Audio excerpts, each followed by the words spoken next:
رسوله الكريم أما بعد قال رسول الله صلى الله عليه وسلم من تشبه بقوم فهو منهم হুজুর পাক সাল্লাল্লাহু আলাইহি সাল্লাম ইরশাদ করেন, যার সাথে যার সাদৃশ্য হবে কিয়ামতের ময়দানে তার সঙ্গেই হাসরের ময়দানে উঠবে। অতএব আমরা সব সময় ভালো মানুষের সঙ্গে সম্পর্ক রাখব, ভালোকে সমর্থন দেব, সর্বপ্রকার খারাপ কাজ থেকে বিরত থাকব।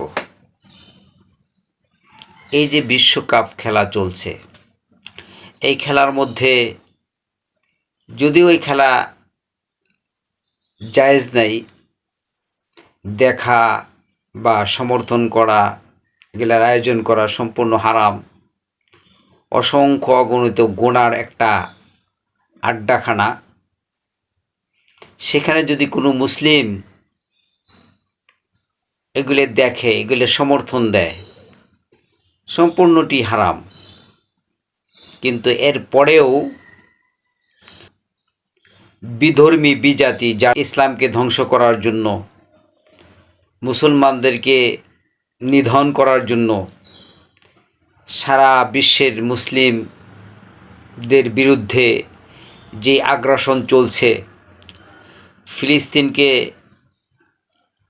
ধ্বংস করে দিল, অসংখ্য গণিত মুসলিমদেরকে হত্যা করেছে।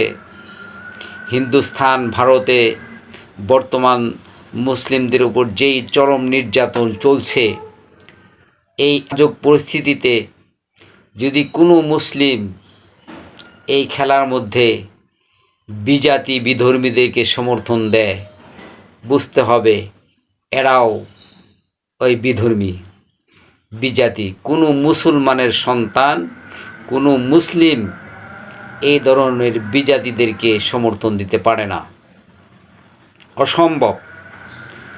যে সমর্থন দিবে তারা ঈমান হারা হয়ে ওদের সঙ্গে কিয়ামতের ময়দানে উঠতে হবে এবং ওদের সাথে জাহান্নামে যেতে হবে, যদি সে তওবা না করে মৃত্যুবরণ করে। অতএব সারা বিশ্বের সকল মুসলিমদেরকে আমি বলছি যে এই খেলা দেখা থেকে আপনারা সকলেই বিরত থাকুন, আর বিজাতি বিধর্মীদেরকে সমর্থন দেওয়া থেকে নিজেকে এবং নিজের সন্তানদেরকে, আত্মীয় স্বজনদেরকে, দেশবাসী, গ্রামবাসী, বিশ্ববাসীকে ফিরানোর জন্য চেষ্টা করুন। কেন কিয়ামতের ময়দানে আমাদেরকেই জাহান্নামে নিয়ে যাবে, তাদেরও দলভুক্ত হতে হবে। এই জন্য আমরা যদি চাই ব্রাজিল, আর্জেন্টিনা এরা বিধর্মী, কিন্তু অনেক দেখা যায় তাদেরকে সমর্থন দিচ্ছেন, কিন্তু এরা কি জানেন এরা কত বড় মুসলিমদের শত্রু? ব্রাজিল সংসদে আইন পাশ করে মসজিদে আজান দেওয়া বন্ধ করেছে, নামাজ পড়া বন্ধ করেছে, আর আপনি মুসলমানের সন্তান হয়ে তাকে সমর্থন করবেন? এটা করা কোনো অবস্থাতেই সমীচীন হবে না। অতএব সকল মুসলিমদেরকে আমি অনুরোধ করে বলবো, কোনো মুসলিমের বাড়িতে বিজাতি বিধর্মীদের পতাকা টানানো যেন না হয়। ঢাকার শহরে মুসলিমদের বাসায়, বাড়িতে, ছাদে, কোথায়ও যেন বিজাতিদের কোনো পতাকা না থাকে।